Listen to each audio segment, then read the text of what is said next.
This is Stars and Scopes with your friend Uma, updated every new and full moon with guidance based on planetary transits in the current sky and extra support from tarot. For accuracy, take a look at your rising sign first if you know it, and do feel free to listen to your sun, moon and rising if you'd like the full picture. If you're interested in your birth chart, check out the readings page at umaruby.com, and if you'd like to support the work, head over to buymeacoffee.com/umaruby and you can buy me a coffee. Finally, if you're a visual learner, look up Uma Ruby Tarot on YouTube and you can watch and learn. Okay, let's take a look. Hello Cancer and Cancer Rising, welcome to your horoscope for the Solar Eclipse in Scorpio, happening on Tuesday the 25th of October at 9:49 p.m. if you're in the Southern Hemisphere with me. Now, I'll give a little trigger warning straight up, Cancer. If you're not in a place where you'd like to think about grief or talk about it or journey down that way, that's so fine. I won't hold it against you if you skip this one, and I'll speak to you as we emerge from eclipse season if you'd like. However, if you'd like to continue, then here we go. The sun and the moon are in conjunction at 2 degrees in Scorpio, which is where this eclipse is taking place in the south node. The tarot card for 2 degrees of Scorpio is the 5 of Cups. There's loss in this card. There's definitely grief and sorrow. There's an energy of a lamentation of perhaps what has passed us by. At eclipses, we're encouraged as a group to put tools down and to observe and acknowledge change in our environment, and to understand that that change in the long term is for our greatest benefit and for our development on our soul path. Your 5th house is ruled by Scorpio, Cancer. Your access to your inner child is wrapped up in the 5th house. The 5th house is the house of play and of expression and of kind of like optimism, and there's a gentle nature to the 5th. The 5th house can relate to us as children or children in our environment, our children, the children of others.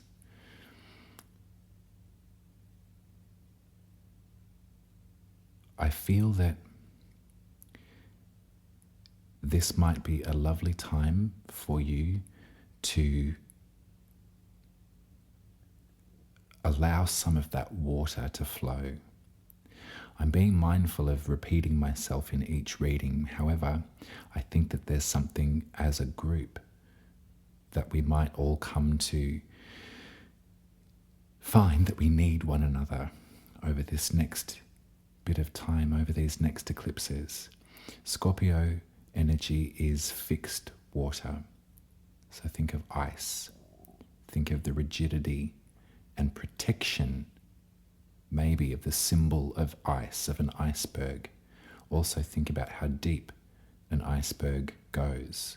We can only see the top, and there's endless weight to something that big. When it comes to healing,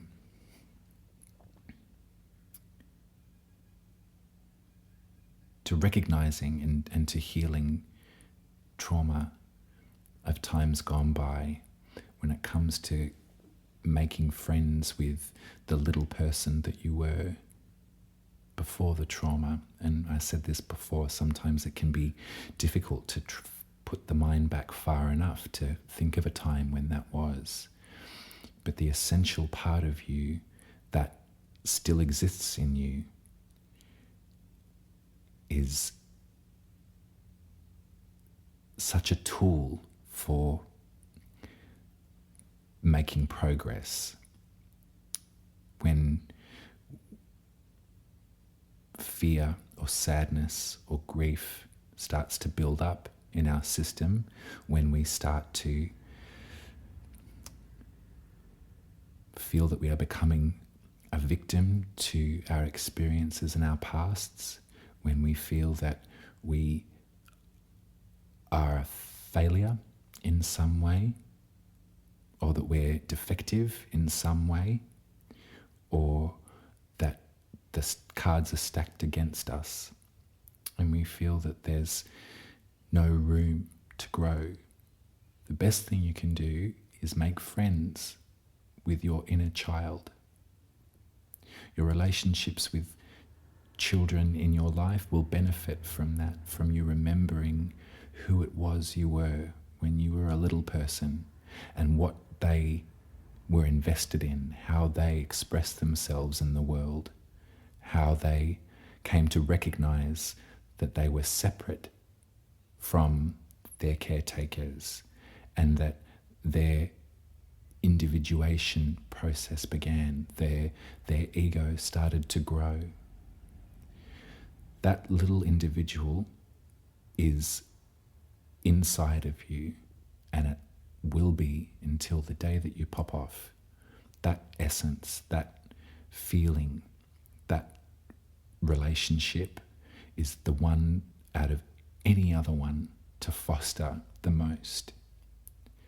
To take them by the hand and through this scorpionic intensity. Remember, Scorpio can sometimes be cold because they feel so much. And in some ways of understanding the zodiac, Scorpio is a warrior. Scorpio is the one that stands on the precipice of life and death and is the leader of the pack, igniting and inviting the rebirth. This intensity, this fear that might be coming up for you around this time in relationship to the ending of relationships or fractured relationships or a lack of self-confidence, perhaps negative self-talk is something that might be coming to the surface. Perhaps you're on a cycle of pessimism, and that's okay. To see you through and to help you forward, your inner child is the leader. And your inner child will remind you in this Five of Cups energy that all things lost, all things that need to be grieved and to be sent forward and away. There's two cups here.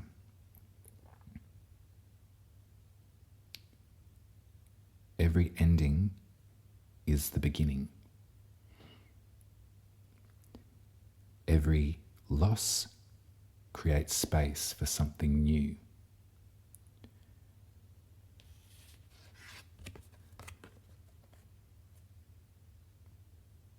The Wheel of Fortune has come to us in this reading to remind you of that shape, of cyclical time, of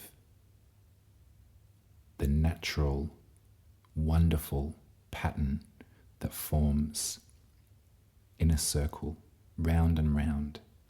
There's no such thing as failure if you consider life does this rather than this. Whatever stage of development or life or progress that you're at now is lovely. And whatever relationship you have with yourself and your expression at the moment is okay. Because it will come around again to a point of vibrancy. It will come around again to a point where you're in right relationship with yourself and you do love and care about yourself. If you're in a great place, we know and we're prepared for the idea that that will come to an end too. Nothing stays. Everything is beautiful.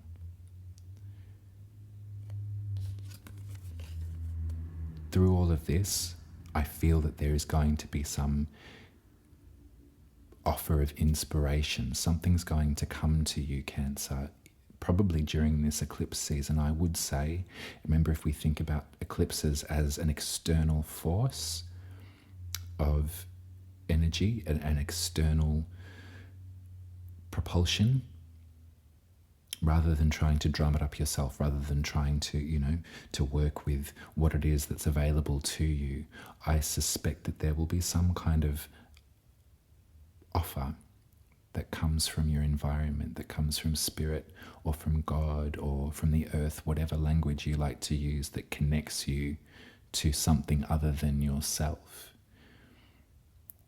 This is going to come to you, I feel, and because it's the 5th, it's something to do with inspiration.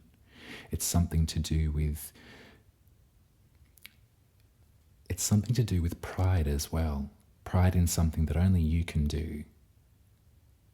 You can gaze out and marvel at the talents of others and marvel at have pride in the work of others and think that they're wonderful. But this is 5th house. This is you and the inner child. I want to also suggest that you don't have to go out and seek this. You don't have to try and activate and try and make something out of nothing again. You might even afford yourself a little bit of stillness during eclipse season coming up. The opposite side of Scorpio is Taurus. And so for you, Taurus rules your 11th house, which is the house of community and humanity and the greater collective. There's going to be a lunar eclipse in this house for you in 2 weeks. So there's 2 parts of your experience that are being activated over this time. There's humanity, the collective, the greater consciousness, perhaps some guilt that's attached to that, or worry or sorrow, concern for what's to become of us all, On the other half of that is your experience and what's to become of you and how are you feeling and are you okay? So there's plenty of time to worry and care for the other. And you're a Cancer, so that's your objective as the nurturer of the zodiac, as the caretaker, the feeder. Your mind's on everyone else's needs, and that's really lovely. This lunation, Scorpio, is for you, and you alone in your expression.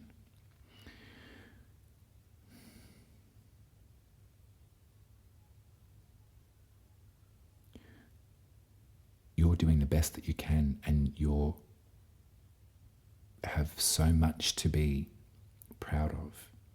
You have so much to be joyful about in what you've been able to achieve in this lifetime. Think about your life up until this very point. Think about your expression up until this very point. It's gone through ebbs and flows and changes, and there's been a lot of different emotions attached to that. And potentially there's been some real loss, some real grief to work through. Maybe in some ways you weren't nurtured in a way that was reliable. Maybe feelings of abandonment might be coming up, or play an undertone note in your experience so far. All of these feelings, all of these emotions need their time to be recognized. And I think that